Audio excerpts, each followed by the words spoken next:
Room or the Iron Bridge location, do some more investigating into this spot. My name is Jay. No matter how many times I'm out here, it never gets any less. A location that was kind of left over top, 1875, 19 Icelandic families. A solo traveler named Diana had been living out of her SUV on public land outside Las Vegas, and by December 12, 2025, she was already dealing with trouble that began long before she reached open country. The previous night, at around 2 in the morning, security guards had slammed on her windows while she was parked in a casino garage and demanded that she leave immediately, giving her no chance to explain or rest. And all of a sudden, I heard bam, bam, bam, bam, bam, bam, bam. The securities were knocking crazy at my window. Open the door! Open the window! Open the window! I was like, oh my God. And flashlights were shining in on me. One on the passenger side and one on the driver's side.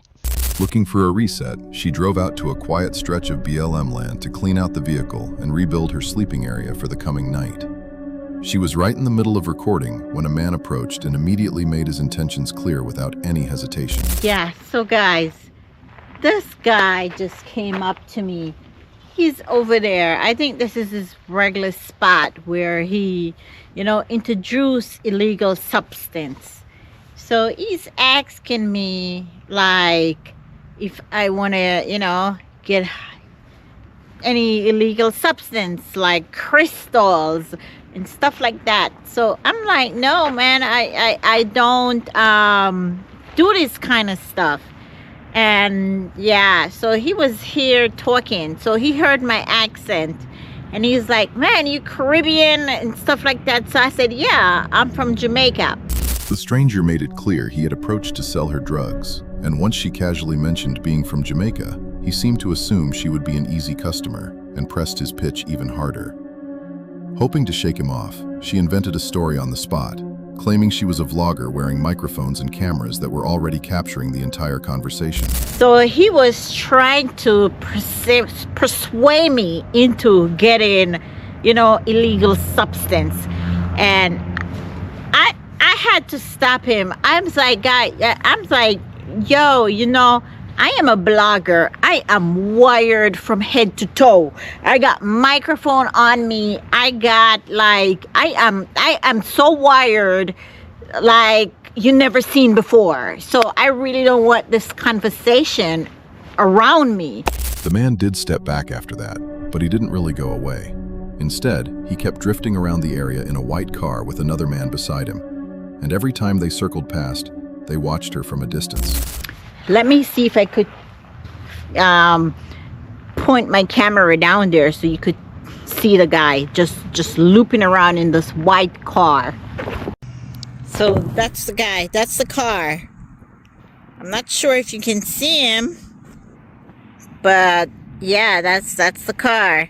He's just hanging around trying to sell me illegal substance, just watching me.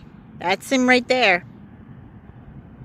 Rather than wait to learn what the slow circling was building toward, she grabbed her things and left in a hurry, driving nearly an hour until she reached a Cracker Barrel parking lot where other people were still around.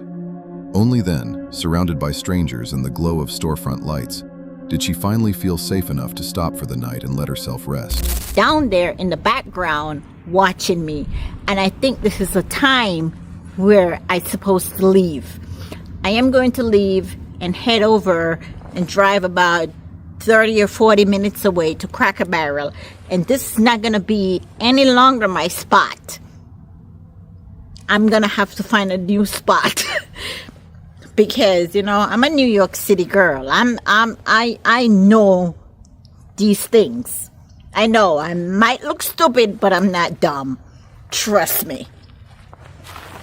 Her comment section exploded almost immediately, and most of the advice circled back to the same handful of precautions. Park your vehicle in reverse so you can drive straight out without needing to turn around.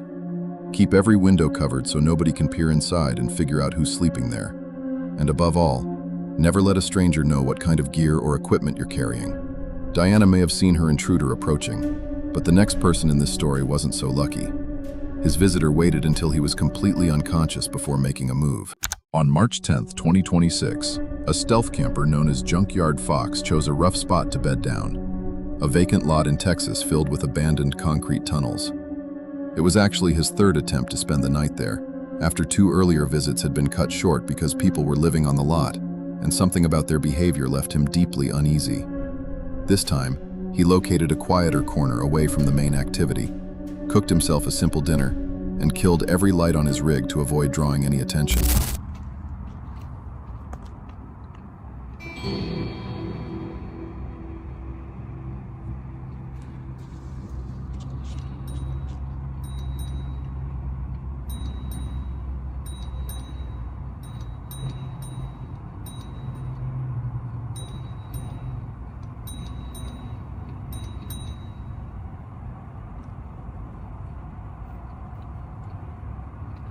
Someone's coming.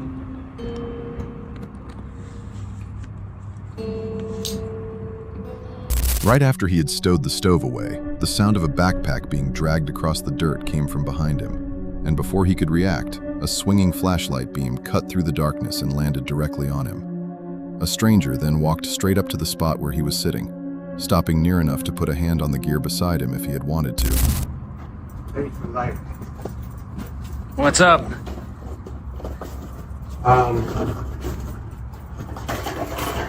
You can stay right there. You can stay right there. Okay. All right. Just what's up, brother? You have some shit? No, I don't have. I'm just staying here the night, and that's it. All right. Appreciate it. All right, brother. Have a good night. You too.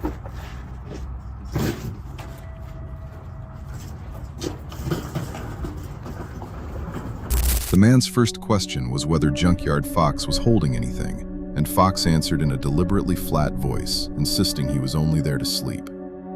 Though the stranger eventually slipped back into the darkness, the damage was already done. His exact hiding spot had been exposed to someone in a lot already packed with people he was desperate to avoid.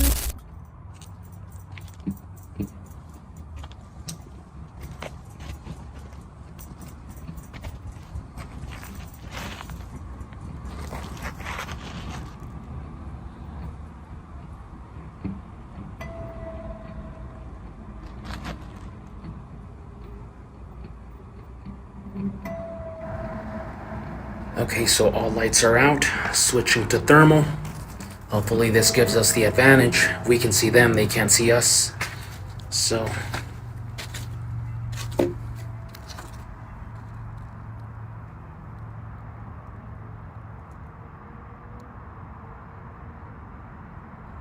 don't see anyone.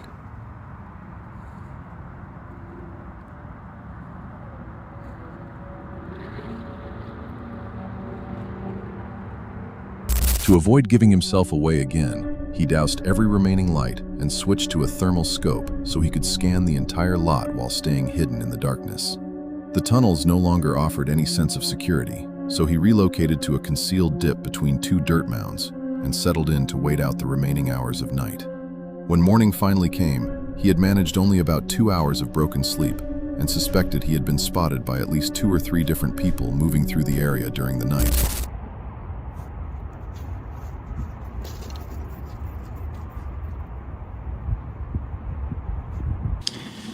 So I'm not gonna lie, last night was pretty nerve-wracking. I was very nervous. I was seen by at least 2 or 3 people, and that's no good. I need to work on my stealth skills. I'm a little rusty. Now, I just want to make one thing clear, is I am not trying to demonize homeless people. I myself was homeless a couple of times when I was a teenager, and it sucks. People don't even look at you in the eye. For those of you still watching along, hitting that subscribe button is completely free and genuinely helps the channel, especially since the nights ahead bring an entirely different kind of dread. The campers in these upcoming stories encountered something that never revealed a face, never made a sound, and never once responded to a single call. A journey is the destination by the name of Jay entered a remote Florida swamp alone on October 28, 2024, making his way out to an old location known as the Iron Bridge with the intention of communicating with whatever he firmly believes lives out there.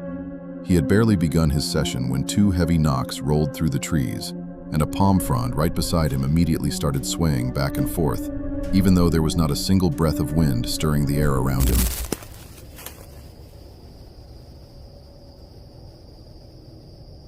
is that moving? There's no breeze. There must be like... And you can see by these others, there's no breeze.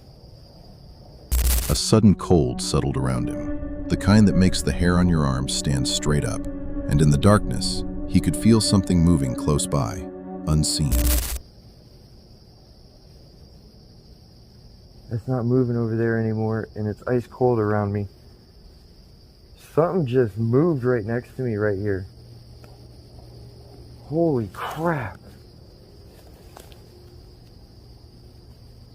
Aldous, is this you? I remember getting that name here before, Aldous. He was the one that was playing games with us before.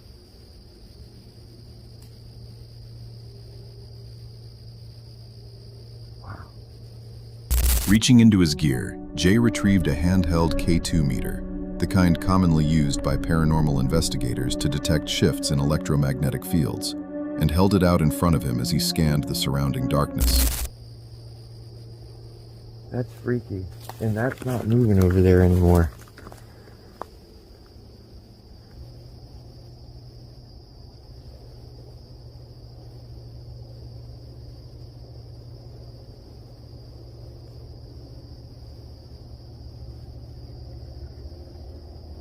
The K2 meter, designed to react to electromagnetic energy, lit up almost instantly, as if something were standing right beside him. He switched over to a spirit box and began asking questions. First, it repeated his own name, then produced a second name he had not expected to hear. How many others are here with us tonight? Jeff? That's my dad's name. Leave? What's the name of the person telling me to leave?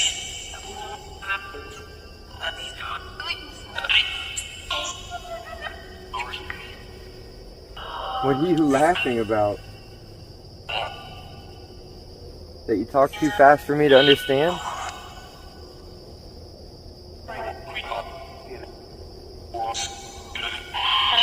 Is someone here named Jeff?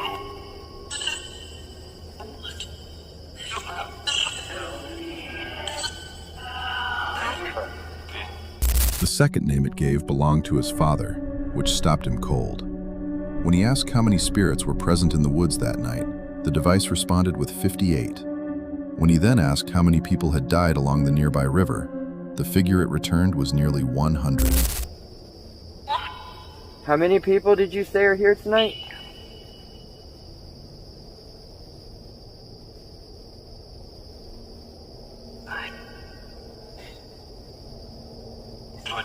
Five, 8?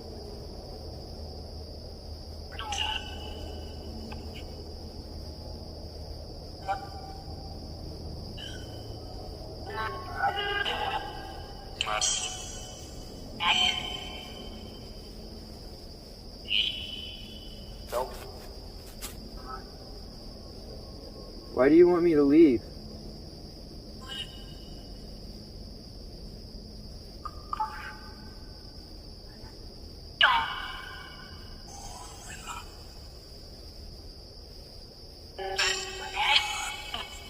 Is there someone named Mike here tonight?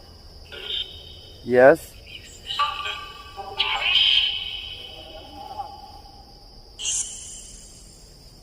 Wanting to test whether something out there could actually see him in the darkness, he held up several fingers and asked how many were raised. The spirit box responded with a single word, 3, and that number was exactly correct. Having gotten what he came for, he left the swamp while it still seemed willing to let him walk away. This is kind of a silly question. Can you tell me how many fingers I'm holding up?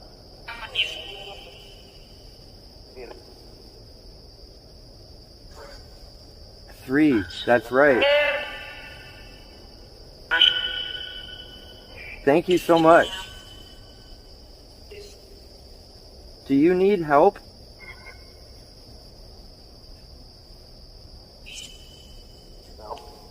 No?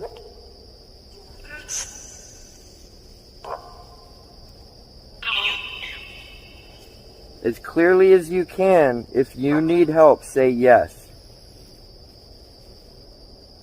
Unlike a spirit box, which gives words to debate, the next forest's presence answered with only knocks. Nothing he could respond to.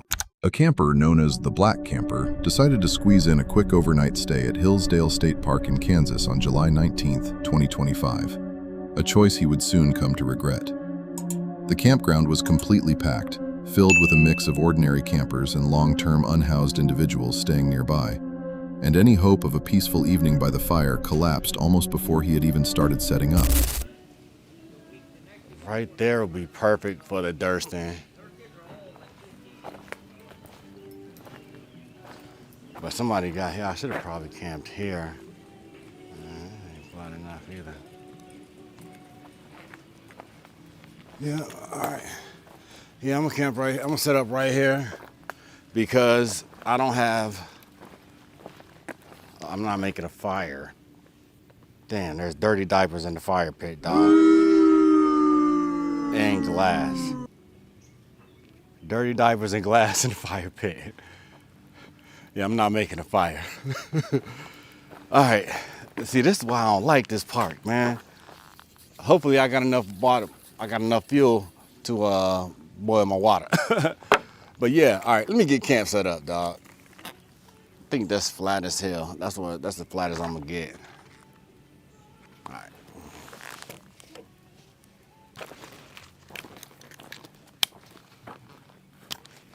All right. Yeah, this is gonna be fun. This is gonna be a lot of fun. But we got the fishing pole, fishing rod. We're gonna put that together. And we didn't bring the live bait, but we got some good bait here. All right, let me get this tent out. The star of the show, y'all. Y'all excited? I'm excited. I'm excited, man. This is it. This is the Durston. The X-Mid. Where's the sign that say X-Mid? Oh, man, the X-Mid on here is so light, you can barely read it. But that's okay, though. That's okay. Setting up a lightweight trekking pole tent, he crawled inside, hoping for an easy, uneventful night. Then the sky broke open overhead, lightning streaking across the lake while the radar showed a solid wall of red stalled directly above his campsite, and the wind began hammering against the thin fabric around him until any thought of rest disappeared completely. Anyway, so my stuff stayed dry, but I ain't gonna lie, it was scary as heck in here with this. Well, you see how the wall's caving in, so I didn't have that staked out enough. But let me get this shit packed up, man, because I gotta go to work, dog. And this crazy, y'all hear this wind still. They have the same problem. They have the same problem too. We all have the same tent problem, except Hobie right here. This is good.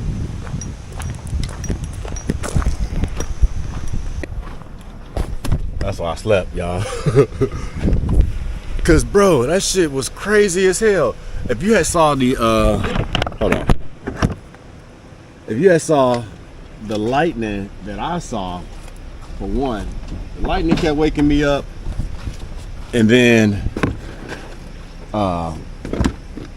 the rain. Jess had texted me and let me know that it was like a flash flood warning, and yeah, it was crazy as hell. As you saw, all the tents on the edge of the water were blowing in, so all four tents had some kind of issue last night. That shit was crazy as hell. I don't know what kind of wind gust it was, but whoo, we survived though. We made it, and now we gotta take our bus to work. Wet. I gotta drive home wet. Oh, it's gonna be bad, but all right. I'm gonna holler at y'all on the get-go. The Durston stood up. I'm not gonna blame this one on the Durston. This is definitely. In the middle of the night, the tent's thin walls buckled inward, forcing him to abandon the shelter and grab only what he could carry. He spent the rest of the storm curled up inside his truck, while the wind and rain tore through the campground around him, too exhausted to do anything but wait it out. By morning, he had survived the weather itself, but a far more unsettling blow landed when he discovered his wallet was missing, and a neighbor he had previously trusted kept offering different, conflicting explanations for what had happened to it. Bro, you told me you handed it directly to him. I don't remember exactly. No, you told me with the homie down there that you told. I called my mom. I knew this was gonna happen. You better go find my wallet, man. I don't have it. What'd you do with it? Where you put it? I don't know. I don't have it, bro. You just told me you knew what you did with it. I was half asleep. I might have given it to You him. might have given it to I who? don't know where it Find my wallet, bro.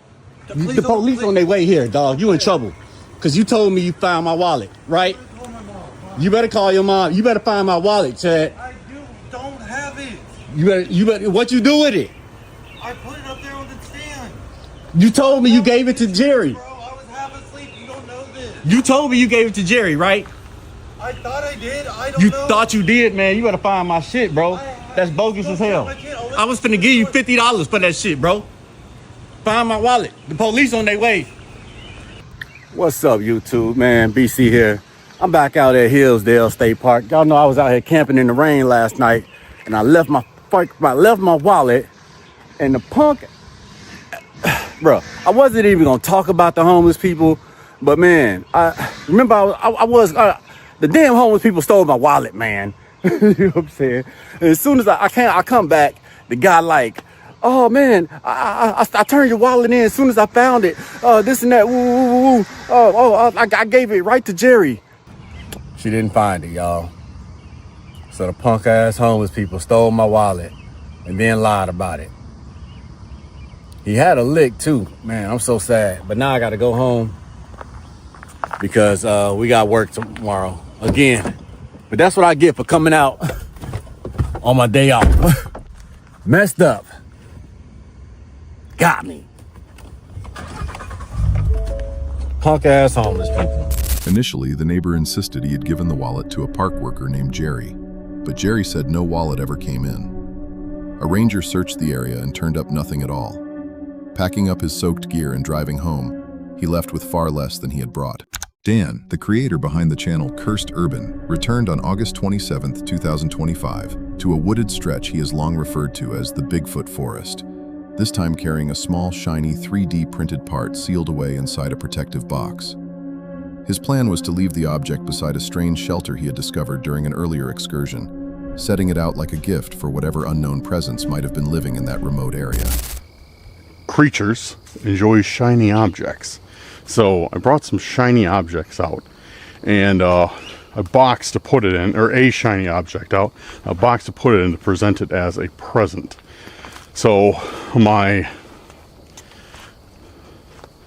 idea is to go out to this structure where I placed the apple at one of the last times I was out here and place this item.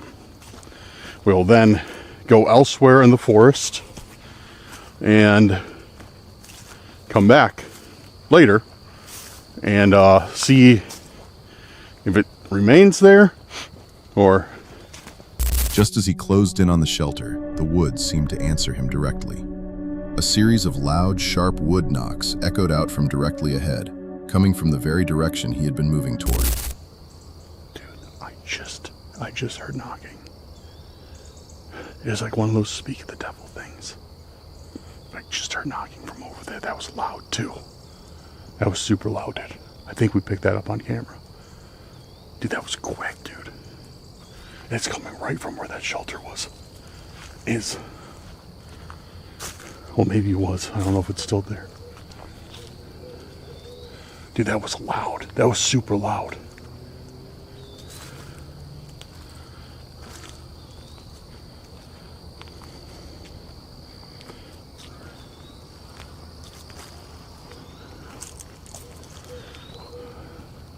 Yeah, it was coming.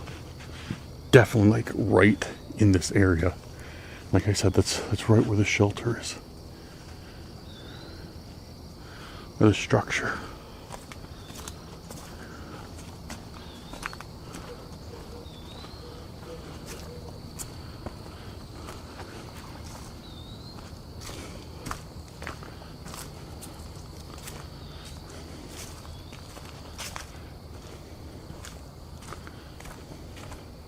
Later, after darkness had fully fallen, Dan returned and knocked on the trees himself, but the woods offered no response at all.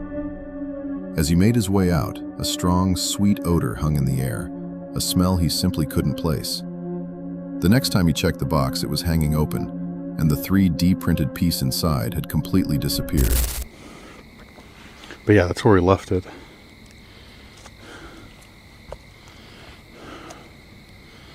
Yeah, I don't see it. I don't see the 3D printer piece that I left out here. I don't see that anywhere. Because this is right where the box was. You gotta be kidding me, dude. That's wild. But also, I mean, I see like chalk drawings all over these trees, you know. I saw some spray paint over here. So this, you know, it can't be completely ruled out that this just might be where like people come to hang out. And Even Dan openly acknowledges that another hiker could easily have snatched the object, since the area does see occasional foot traffic. Yet after hearing those strange knocks and catching that unidentifiable sweet smell lingering in the air, the whole situation left him feeling deeply unsettled. He knows that not every bad night in the woods is caused by something hiding among the trees. Often, bad weather and other people are more than capable of ruining a trip on their own. On April 11th, 2025, Lomar, a paranormal investigator, drove more than an hour beyond Halifax to camp completely alone in Caribou Mines, an abandoned mining district in Nova Scotia. The area carries a long and difficult history. 19 Icelandic families attempted to settle the land back in 1875, only to abandon it within a few punishing years, and the mines that followed have remained mostly deserted ever since. He set up a tarp in a muddy clearing along one of the old ghost roads and powered on a spirit box, a device that rapidly scans radio frequencies and, according to some, can allow unseen voices to slip through the static. Almost immediately after switching it on, the device kept returning to a single name rising out of the noise. Okay, so it said Lily. It said Lily, and then Lily isn't allowed here. Who is Lily? Optimistic vision.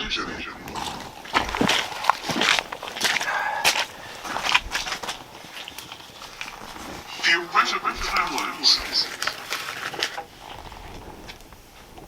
Hello?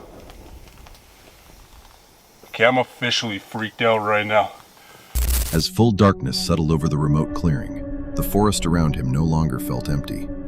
The faint sounds of animals, likely wolves or coyotes, drifted through the trees from somewhere uncomfortably near, while the spirit box kept feeding him a stream of unsettling words no one wants to receive while alone at night. Then, near the ridge beside his Jeep, a definite movement caught his eye. A dark silhouette that was far too large and solid to dismiss as a trick of the shadows or an ordinary animal. Okay. Mirror. I just saw something right above that hill line right there. Is that a bear? I was 80. There's no way that was a bear.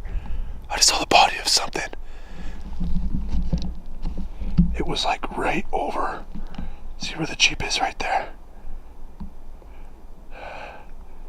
There's like a hill right there. It was right. What the?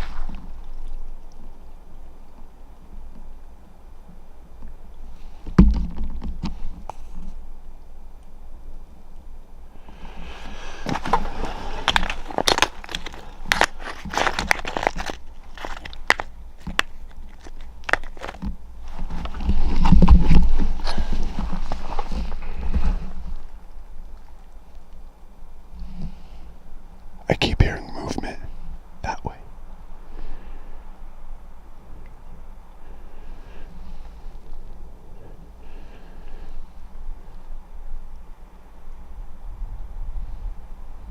Reaching his breaking point, he tossed the gear into the Jeep without even bothering to fold the tarp and tore off down the black trail.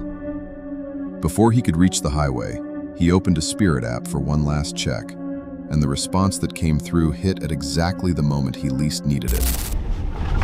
I don't know. I may need to come back for another night.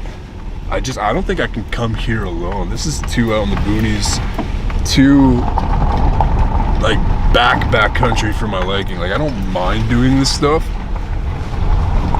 but it's way too out here. Like I drove myself way too out into the middle of nowhere. Don't sleep here. What the Toys. Don't sleep here. Holy shit. I ain't sleeping here. Man, something's in my car right now. Someone's in here literally talking to me. Like they won't even leave if they want to, I feel.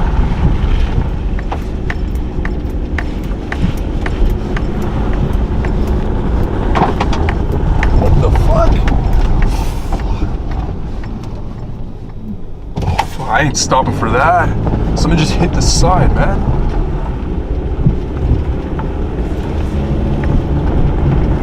And it's so dark, my brights aren't even doing squat for my eyes.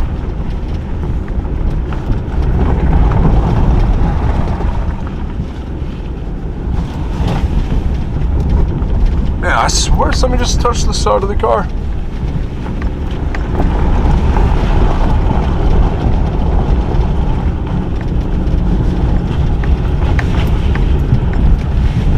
Vibes are too much, man. I'm sorry, guys. I am so sorry. I feel like I just have to get out of here. Holy shit. Deep in the blackness, a sudden impact slammed against the side of the vehicle as he drove toward the highway. The only other presence on that dark road was a lone duck that kept swooping just ahead of his headlights, almost as if guiding him back to the main route. That was one man, one spirit box, and one very bad night in the woods. In the next story, another traveler walked straight into a swamp seeking exactly that kind of haunting encounter. Deep in Crownland in southern Ontario, on June 7th, 2025, a backpacker named Davy had hiked about 5 kilometers from the nearest town with the hope of finding real solitude. He was cowboy camping, meaning he had no tent and no tarp, just a sleeping pad and a light summer bag beneath the open sky. He had gone that far specifically to be alone, and at first it seemed he had gotten exactly what he wanted. But what he hadn't noticed was that his chosen sleeping spot sat just around a bend from a homeless camp, tucked out of sight among the trees. Kitchen, sleeping. So we have the my Coleman bag, which is my summer bag. So I just want to have the smallest one that packs. I have my Thermarest from 2016, my Pro Light regular, and then I just have the footprint for my tent. And that's camp. Oh, I also have my Thermarest Airhead pillow there, and kitchen. Just gonna grab some fresh water out of the river, and yeah, that's camp tonight. That's it. There's no tent, no tarp, no hammock, no. It's just me, the ground, and my nature.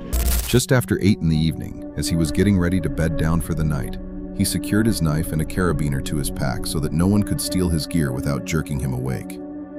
At that moment, it felt like nothing more than sensible caution. A few hours later, however, that routine precaution began to feel anything but ordinary. All right, my friends, well, we took the backpack off the log that was over there, right there, and we have it here with, so I forgot that my footprint for my tent has cordage on it, so I hooked my knife and the carabiner to this, so if anybody tries to come through in the middle of the night and just nick my shit, they have to pull the rain fly out from underneath my body. So at roughly 11 that night, a noise or instinct dragged him awake to find a man standing just 10 feet away in the darkness, gripping 2 steel pipes and ordering him to leave the area immediately. all right, well, that's where I was sleeping until the homeless man with 2 fucking goddamn fucking steel pipes come fucking walking into my camp about 10 feet away from me while I was sound asleep. Well, I guess we know who needs his fucking teeth knocked down his fucking throat now, doesn't he? But that will be a battle for another day. that is not our concern tonight. Our concern tonight is being somewhere safe and getting some kip. Still looming in the dark, the stranger kept accusing Davy of camping too close to his own tent and claimed he had already phoned someone to come and handle the situation. Arguing with a man gripping 2 steel pipes at midnight was never going to end well, so Davy gathered his pack by feel alone and started toward the trail before the confrontation had a chance to spiral into something violent. All right, my friends, well, camp is back set up again. So there's the bag, there's the sleeping setup, and again we have the 2 tethered together. That knife should be up for my use if I need it, but again, we're not out here for that shit, man. Anyways, there's the camp set up here in this, I don't know, you can't see nothing, but I came back to the tree that is obviously hibernating some critters, you know. So there's the tree, and well, that's where the critters go, down in there. So we're excited. Let's camp. Still cowboy camping, but now it's, so that incident took place at like 11 o'clock, quarter to 11, and it is now, I don't know what you can see here, almost midnight. So it's time to get a few hours of sleep. Oh, okay. And After escaping the camp, he found a second spot near a bench by the road where he finally managed to get some sleep.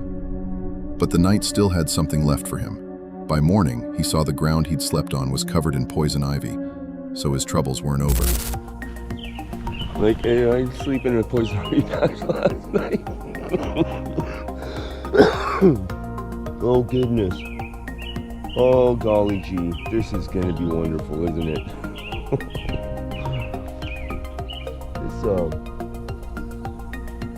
This night out could turn into something even worse than what it was last night, all of a sudden, because I'm not sure, but I got a feeling I'm in poison ivy. I was warned that there's a lot of poison ivy down here. A man brandishing 2 steel pipes is, at the very least, a threat you can understand. The ones who truly get under your skin are the strangers who emerge from the dark without warning, walk right up to you, and in a low, steady voice quietly ask what you're carrying. On April 30th, 2026, a solo camper from the channel Straight Explorer returned to Cannock Chase in England for another overnight stay beside the water, a place he had visited just a week earlier and fled from in a deeply unsettled state. The forest itself is steeped in dark local legend, with residents reporting sightings of a black-eyed child for years, a small, eerie figure that calls out to people from somewhere back among the trees after dark.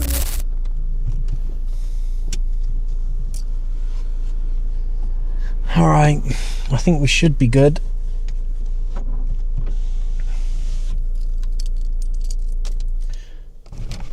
Might just check the map actually and see if we can actually walk through this way.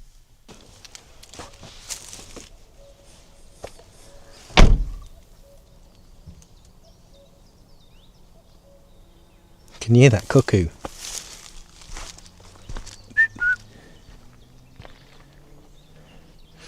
Yeah, so I'm pretty much parked in front of this gate, but there is loads of room and it doesn't say no parking, so we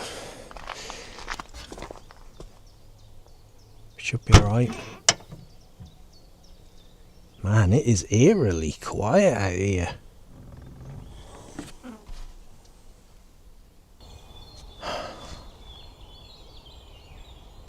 See, they've stopped now. I can guarantee in about 5 minutes they'll start arguing again. And the weird thing is as well, I can only hear one voice. I hope this mic picked it up, and it sounded, it was either a woman or a young boy. I know that sounds weird, do you know what I mean? It was either like a high-pitched young boy, youngish, or a woman.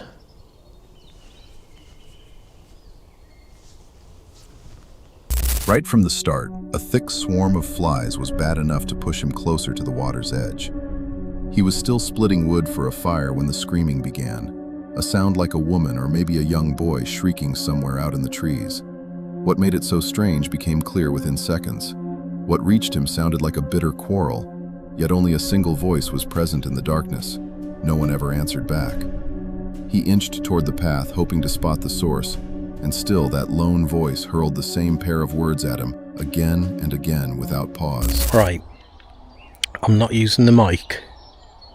A few minutes have passed, so I'm hoping you'll be able to hear it better. They've not actually started shouting yet, but I can hear a voice coming from that direction there.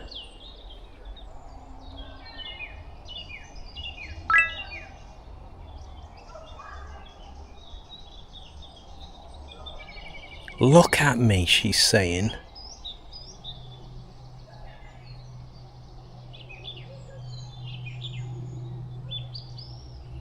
Where's the other voice?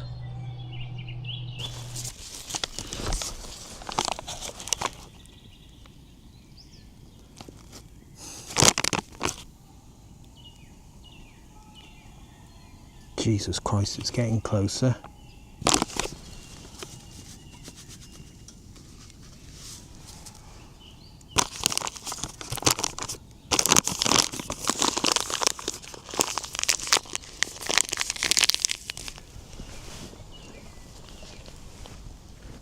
He withdrew to his camp and attempted to wait the ordeal out, but the shouting refused to die down. Instead, the voice drifted through the forest, falling silent for long stretches before erupting once more from an entirely new direction, and with every return, it drew noticeably nearer to where he was hiding. Late into the night, he powered on a spirit box to check his surroundings, and the device began spitting out words in quick succession. Sky, then, he's coming, and finally a single urgent command that made his blood run cold.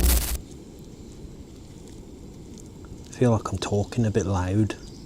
She's going to hear me.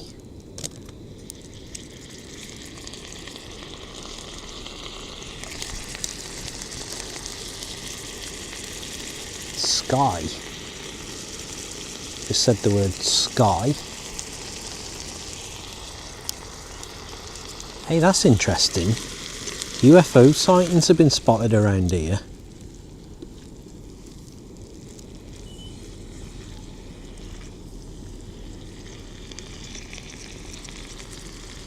I feel like she's moving back down that way now. At least she's gone away from my car.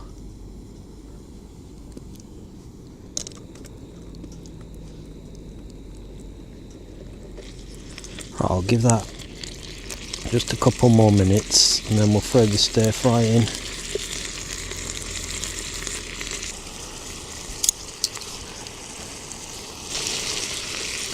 I really wish I got beef or something so I could just eat this now, but I don't want to risk the pork not being cooked.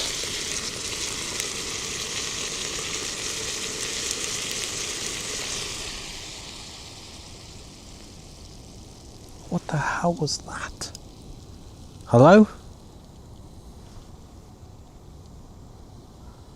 It sounded like something got thrown. Find me. Find me.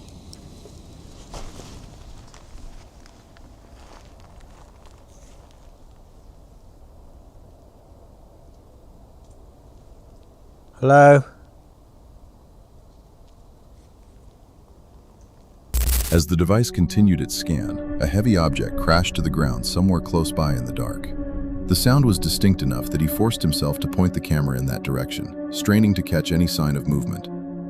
A moment later, the spirit box delivered one final chilling warning. The forest was not safe. What finally shattered him, though, came from only inches away. In the absolute blackness right beside his shoulder, he heard the sharp, unmistakable sound of someone sucking air through their teeth. Scrambling blindly in the dark, he grabbed what he could and fled toward the road as fast as his legs could possibly carry him. He's going to have actually made a good video, so I want to go and try and get some EVPs somewhere else.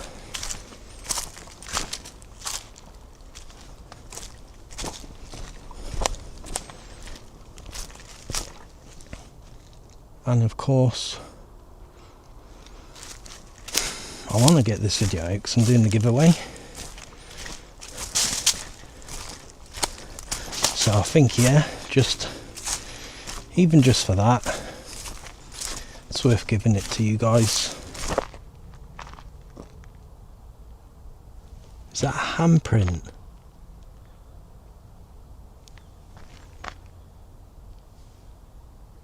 She smacked the back window.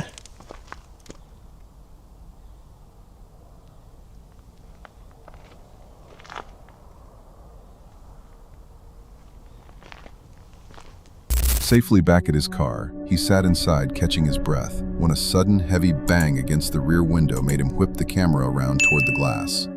Noticing a handprint-shaped smear on the rear windshield, he immediately locked the doors and drove off, while the eerie screaming continued to echo from the trees somewhere behind him.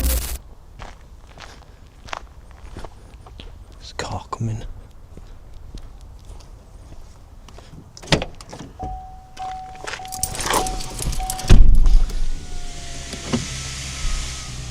Lock them doors. It's an absolute lunatic out here.